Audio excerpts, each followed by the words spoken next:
Muy bien, comunicarles a todos nuestros amigos de La Patria que nos siguen en nuestras redes sociales que hacemos esta transmisión en vivo muy especial y con un invitado especial también que está visitando nuestra ciudad de Oruro. Y en este espacio también comentarles que se va a denominar La Patria Decide, donde ustedes y todas las personas van a poder ser parte y también todos los candidatos que estén dentro de estas elecciones en esta gestión van a poder ser parte de una manera gratuita. Así que vamos a dar inicio a esta entrevista muy importante y quiero dar la bienvenida a quien nos acompaña por segunda vez aquí en el Museo Gráfico de La Patria. Estamos junto a Carlos Mesa Gisbert, candidato a la presidencia por Comunidad Ciudadana. ¿Cómo está, Carlos? Bienvenido a La Muchísimas Patria. Gracias, un placer. Una vez más junto a nosotros aquí Definitivo. en el museo. Para nosotros es un placer tenerlo. ¿Cómo se encuentra? Muy bien, trabajando, haciendo campaña, visitando Oruro, como lo hicimos el año pasado y como lo volveremos a hacer en esta campaña, que es mucho más corta y que por lo tanto es mucho más intensa. Muy bien, comencemos entonces con el paseo que estuvo realizando usted por la ciudad de Oruro. Hoy justamente estuvo visitando diferentes ambientes y haciendo diferentes actividades. Coméntenos al respecto. Sí, primero decirles que la idea principal en Comunidad Ciudadana es primero los ciudadanos. Y en ese contexto nosotros hemos establecido una prioridad en la salud, en la justicia y en la seguridad. En la salud, nuestra propuesta fundamental es tratamiento gratuito contra el cáncer, porque se trata de una enfermedad terrible, una enfermedad que, por supuesto, pone en riesgo tu vida cuando no te la quita, genera un impacto emocional, un impacto psicológico fuerte, pero sobre todo un impacto económico que no se puede resolver, y esa es la razón que muestra esta secuencia, esta secuela de fraudes de los que hemos sido víctimas. En el caso del gobierno del presidente Morales, no solamente el fraude electoral, que por supuesto afectó al pueblo boliviano y a nosotros mismos, el fraude del SUS. El Sistema Universal de Salud es un marbete, es una sigla, son unas letras, pero no hay un contenido. Te doy el Sistema Universal de Salud, pero no te doy el presupuesto para que lo lleves adelante. Le mando la responsabilidad a las gobernaciones y a los municipios, pero no le mando el presupuesto y las posibilidades de llevar adelante ese esfuerzo. En ese criterio, el gobierno de Morales fue un fraude porque engañó al votante, fue un fraude porque nos dijo SUS cuando no había presupuesto, fue un fraude porque dijo que respetaba la Pachamama y tuvimos el caso de la Chiquitania y el Tipnis, fue un fraude porque dijo oportunidades de trabajo para todos y eso no ocurrió, fue un fraude porque dijo que iba a cambiar el comportamiento ético del país y fue un nido de corrupción. Y lo que no queremos es el riesgo de un nuevo fraude. Y cuando hablo de la palabra fraude, en este caso no hablo de fraude electoral. Yo tengo una confianza plena en el Tribunal Supremo Electoral.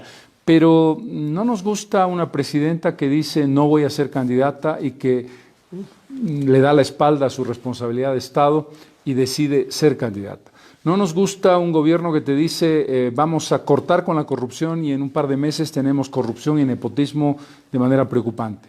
No nos gusta un gobierno que utiliza los recursos del Estado para hacer campaña y eso puede ser un nuevo fraude y, por lo tanto, plantear una pregunta de cuál es el cambio de fondo. No estoy tratando de comparar a la presidenta con el expresidente Morales, pero creo que la palabra fraude es un riesgo para el país.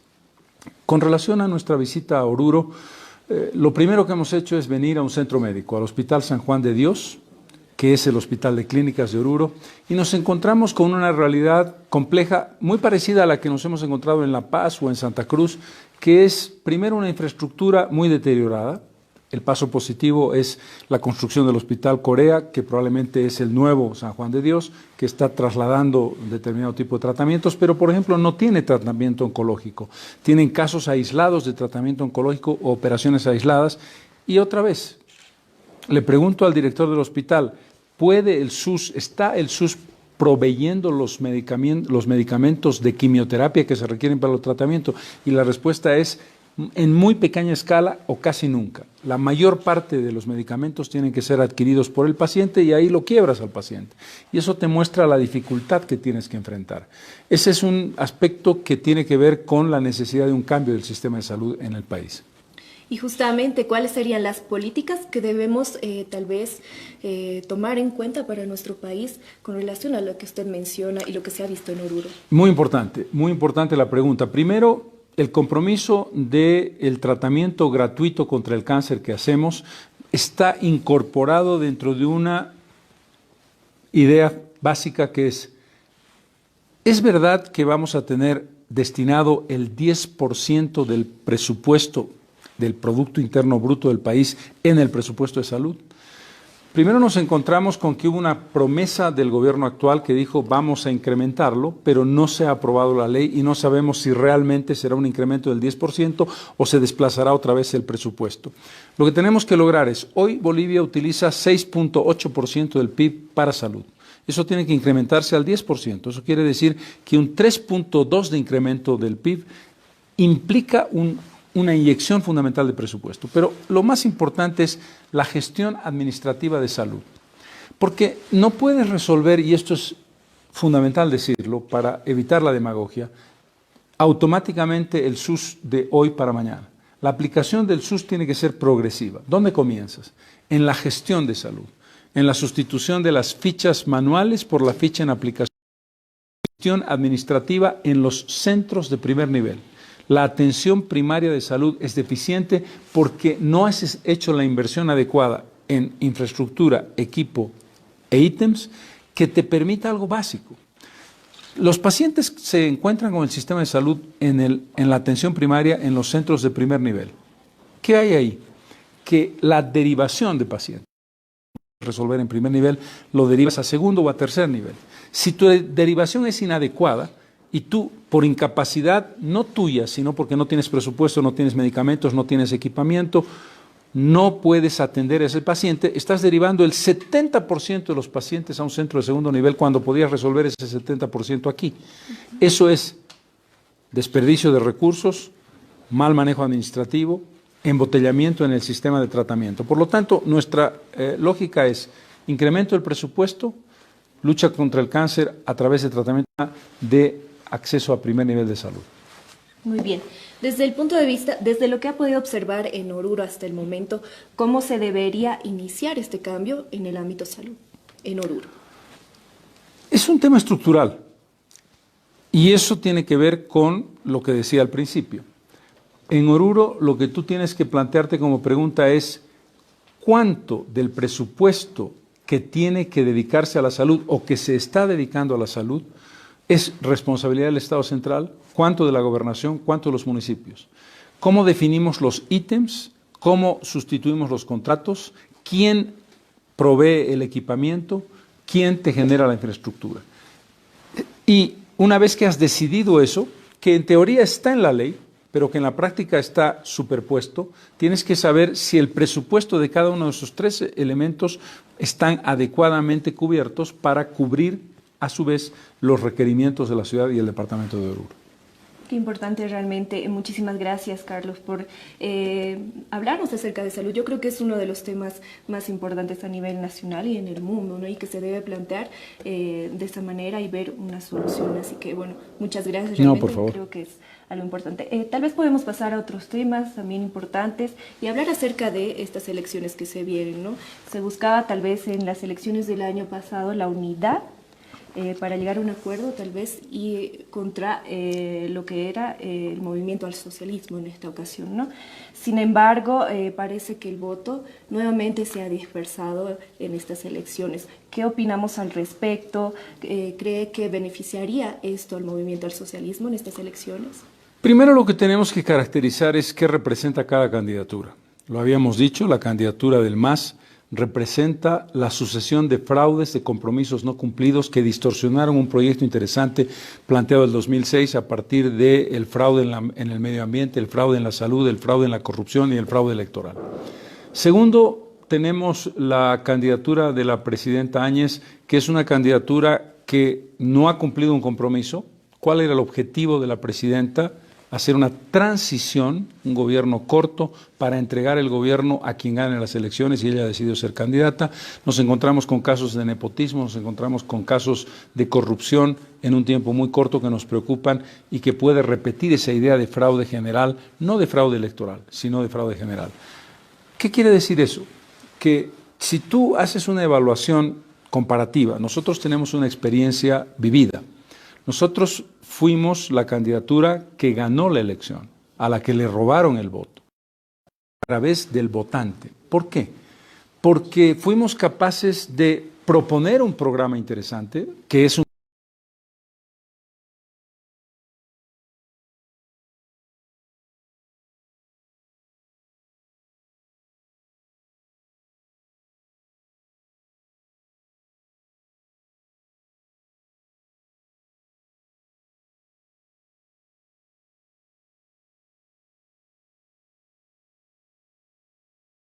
inventada por Morales de las dos Bolivias, del mundo rural, del mundo urbano, del desprecio al mundo indígena, que es una forma de mentirle al país, y nosotros tenemos que responder eso no es cierto. ¿Cómo? Con la reconciliación y el reencuentro entre bolivianos, que nuestra candidatura, que no se ha movido en función del viento que soplaba en el momento en que vino los 21 días, los movimientos cívicos, y nos preguntaron ¿dónde está Carlos Mesa? Carlos Mesa está donde tiene que estar, trabajando en una campaña seria, con un programa de propuestas y con una posibilidad de construir unidad a partir de esas propuestas en función de la lucha democrática contra el movimiento al socialismo. Al mencionar que, bueno, se te va a tener casi el mismo resultado que se tuvo en las elecciones del año pasado, entonces, ¿no afectaría para usted el tema de la postulación de la presidenta Áñez en estas elecciones? Por el contrario, yo creo y lamento que esa decisión, que además fue tomada sobre una base que no es correcta. Cuando se dijo que la presidenta iba a ser la candidata, quienes promovieron su candidatura dentro del gobierno dijeron, en cuanto la presidenta sea candidata, todas las intenciones, sobre todo de los votantes, van a concentrar su intención de voto en ella. Pero no se dieron cuenta de que la presidenta nos había dicho, no voy a ser candidata, y luego dijo que sí. Pero eso no sería el problema, porque un ciudadano puede decir, pensé no ser candidato, ahora pienso serlo, pero cuando tú diriges el Estado, tienes que saber que tu decisión, primero, está afectando tu tarea crucial y única, y segundo, está modificando algo muy importante, que es, no queremos repetir la experiencia de Evo Morales. Evo Morales, a la que nosotros sufrimos, un candidato que tenía todos los recursos del Estado a su favor, que utilizaba el gobierno como parte de su plataforma de campaña. La presidenta nos ha dicho que no va a hacer eso, pero es imposible. Es imposible porque ella no puede ser presidenta a mitad de tiempo y candidata a mitad del tiempo. Es imposible que ella lo normal, porque le van a decir tu seguridad te obliga a ir en el auto blindado, tu seguridad te obliga a ir en el avión presidencial, y con ese elemento, mientras nosotros tenemos que venir por vía terrestre a Oruro, ella vendrá por vía aérea. En fin, hay una inevitabilidad del uso inadecuado de los recursos. Y lo más importante, no fue verdad que su candidatura iba a concentrar el voto como se ha aprobado en las encuestas que están vigentes. Exacto. Justamente hablando sobre esta alianza, tal vez, de la presidenta Áñez, ocurrieron algunos entredichos, tal vez entre usted y su candidato a vicepresidente, junto a Doria Medina, que es el candidato a vicepresidente de la alianza Juntos. ¿Qué podemos decir de esto? ¿Es tal vez una guerra sucia o cómo lo manifiestan ustedes? No, la comprensión que es fundamental. ¿Cuál es la diferencia entre la confrontación de ideas y la guerra sucia? Si tú te refieres a otra candidatura por su propuesta política, por los elementos que representa, en el caso de la presidenta, acciones de gobierno, y dices, se han presentado casos de corrupción, el caso de Entel fue un invento, es una calumnia, la presidenta usa recursos del Estado, la propaganda que se utilizó con el eslogan Juntos en dos propuestas de gobierno, ¿es un invento nuestro o lo hicieron los miembros del gobierno? Cuando hablas de nepotismo, ¿estamos inventándolo? Porque en ese caso los medios de comunicación estarían haciendo guerra sucia. Guerra sucia es cuando tú calumnias a alguien, mientes categóricamente, estableces un descrédito basado en infamias que nada tienen que ver con la verdad. Eso es guerra sucia.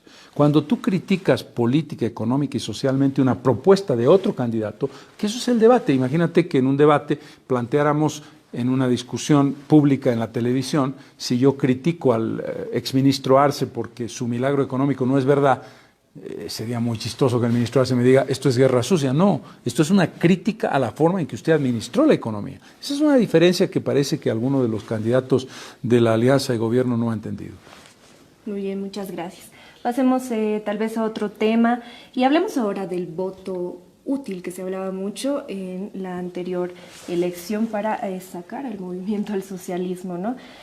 ¿Considera usted que en estos comicios sería igual? ¿Se tomaría en cuenta tal vez la importancia de estas propuestas?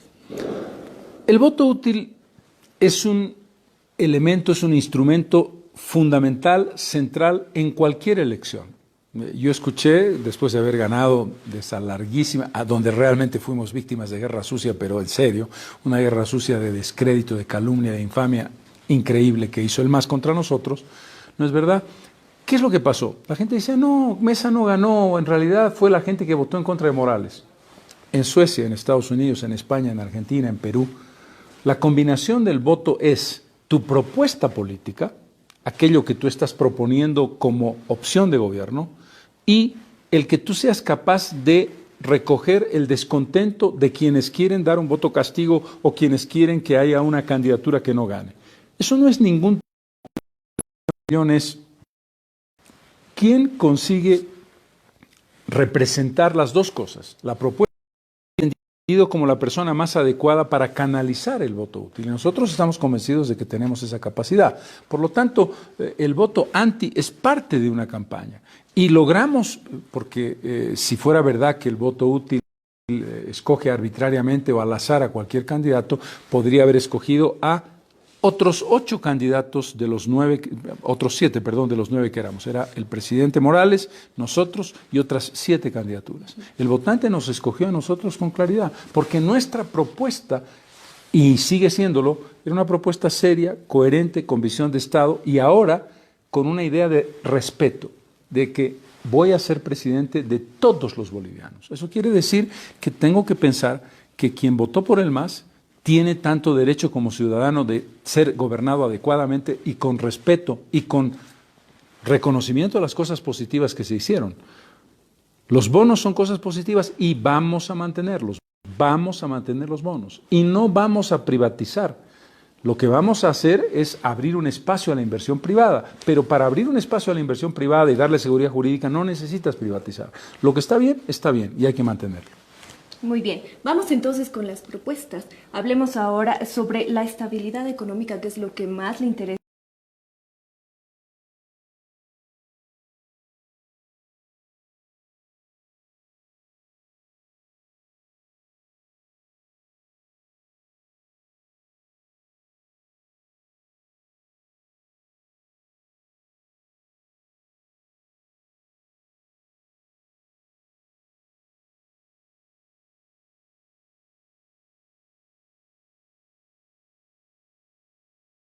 Económica a través de lo que nosotros llamamos territorios inteligentes y respeto al medio ambiente. En territorios inteligentes, diversificación vía turismo, el turismo asociado a la cultura, asociado a la gastronomía, asociado a los pueblos indígenas, asociado a las comunidades ciudadanas. No voy a hablar del Carnaval de Oruro, pero es obvio que este es un elemento. ¿Cómo dinamizamos una región a partir de un hecho, pero que no sea 2 días, que se convierta en una línea de lo que se llama la vocación de un territorio? ¿Cuál es la vocación del territorio orureño en el tema turismo, por ejemplo? Esa diversificación tiene que ver también con la seguridad jurídica, con las asociaciones público-privadas, para que, por ejemplo, los cooperativistas mineros puedan asociarse con inversionistas privados sin restricción, cosa que hoy la ley no permite. Desde el punto de vista de los grandes emprendimientos, Uyuni y el litio, si lo que vamos a hacer es repetir el estaño, repetir la plata, repetir el gas, vamos mal. ¿Cuál es la lógica? El Estado boliviano, sin privatizar, como Estado boliviano, se convierte en un socio de una cadena productiva cuyo producto final es el auto eléctrico. Pero el producto final no lo hace Bolivia. De hacerlo. Pero Bolivia no se convierte en vendedor de la materia prima, se convierte en un socio de un emprendimiento con un bloque que Bolivia tiene que evaluar y analizar como Estado que actúa como si fuera un privado, pero no en el sentido de que deja de ser parte la propiedad del litio de Bolivia. Bolivia es propietaria, el Estado boliviano es propietario y se asocia con eficiencia para esa cadena productiva. Y desde el punto de vista de la estabilidad económica, la macroeconomía, que hay que trabajarla con mucho cuidado, podemos hablar de ello si tú quieres, pero no quiero alargarme demasiado. Bueno, sí, por el tiempo está perfecto, muchísimas gracias. Tal vez ya para finalizar esta entrevista, el mensaje para los orureños, ya que estamos aquí en esta ciudad. Uno de los desafíos más importantes que tiene el próximo presidente de Bolivia es entender que el eje troncal, muy importante, 73% de la población, no es el único núcleo de desarrollo, de crecimiento y de integración del país. Y cuando hablo de ello, por supuesto me estoy refiriendo a Oruro, como podría referirme a Potosí, o a Chuquisaca, o a Tarija, a Beni, a Pando. Es decir, tenemos que pensar en proyectos específicos, Puerto Seco para poner un ejemplo, minería para poner otro ejemplo, camélidos para poner otro ejemplo, en el que definamos prioridades de inversión. Pero lo más importante para Oruro también es la inversión en el capital humano. Inversión en seguridad, las cámaras corporales de nuestros policías. La gente me dice a veces, una cámara corporal es algo absolutamente formal. No, no, no, no.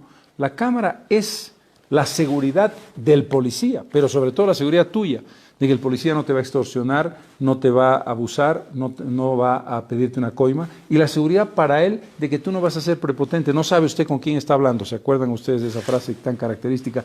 Una cámara que él no puede manipular, que tiene un centro independiente que la controla, que te mejora la relación de la seguridad ciudadana aquí en Oruro, y en Oruro lo que estábamos hablando al principio. El Hospital San Juan de Dios como un ejemplo de transformación potencial, no solamente por el Hospital Corea que hoy tenemos en Oruro, sino que se haga realidad el cáncer también aquí. Tratamientos oncológicos, servicio universal de salud adecuado progresivamente y mejor atención primaria de salud. Muchísimas gracias por la entrevista, por visitarnos nuevamente a Oruro y también aquí el periódico La Patria, que, bueno... Al contrario. Muchísimas gracias. Gracias. Gracias a todas las personas también que nos han estado siguiendo mediante nuestras redes sociales. Carlos Mesa Gisbert, candidato a la presidencia por Comunidad Ciudadana, nos estuvo visitando en esta entrevista y en este espacio denominado La Patria Decide. Estaremos con más entrevistas, más candidatos y conociendo también diferentes propuestas y opiniones de estos candidatos para las elecciones que se vienen esta gestión. Bueno, nosotros seguiremos informándoles más adelante sobre detalles importantes, así que lo invitamos a que nos sigan en nuestras redes sociales de La Patria, en el Facebook, Twitter, Instagram y también en YouTube con mucho contenido. Mi nombre es Valeria Gámez y para mí un placer poder llevarles esta información y esta entrevista interesante junto a Carlos Mesa. Muchísimas gracias. Hasta la próxima.